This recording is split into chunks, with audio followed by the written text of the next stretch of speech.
Hello everyone, welcome to lesson 20, and in this lesson we will go through the application and we will run this employee test class. Now here in the main we created employee DTO and we set the data to it that we want to persist into the database. Then we created an employee DAO object and we called our create employee object here, this one.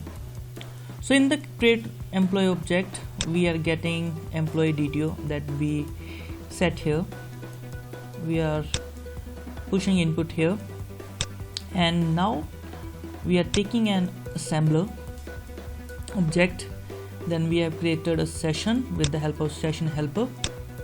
Then we started the transaction, and with the help of employee assembler we converted our employee DTO to entity here, and this is returning the employee entity here. So this whole line will return the employee and it will persist into the database. Then it will return employee created successfully. Now on the configuration side, because we want our application to create its tables by its own, so we have write a property hbm2ddl.auto and we set the value to update, and this will create database into the fusion schema that we have connected here automatically. Then we have mapped the employee hbm file, this one, and in the employee hbm we set the generator with employee ID to increment so that the application create its own employee ID. We are not going to assign here. Now before run this employee test class, I want you to connect your data source of Eclipse. So click on Windows, then show view, then others. Here search for data source explorer, select here and click OK. You'll get your data source explorer. It will either came here or any of these tabs. So now we have a data connection that we had created earlier.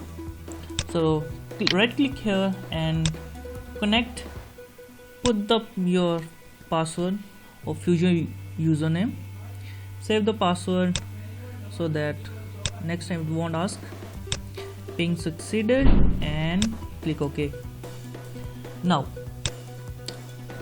our schema is Fusion, and inside Fusion schema we have a table. Currently our schema is empty because we don't have any table in the database. Now we will test this employee test class. Right click on it, go to run as, then Java application and see the console. It's executing. Yeah, I'm getting a result as employee created successfully, this line. So now we will refresh this schema by right click here and refresh. We'll again open Fusion, then tables. It's not coming actually. I will see, refresh again, look. Okay, yeah, employee came. Now right click on the employee. This is the table which your Hibernate application created. Right click here, go to data, then edit. You'll see a employee tab here in which these are all the columns which the application created, and this is the value which we persist into the database. You can also change the values here. Let's say it's Rohan, and Rohan is a male and he's earning 6,000 salary. Again right click, then run as Java application. Next time when we execute this, it will update the employee. Yeah, employee created successfully. Ignore these errors.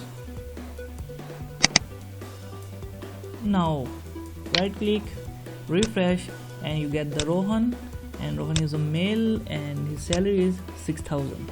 So in this way the Hibernate works.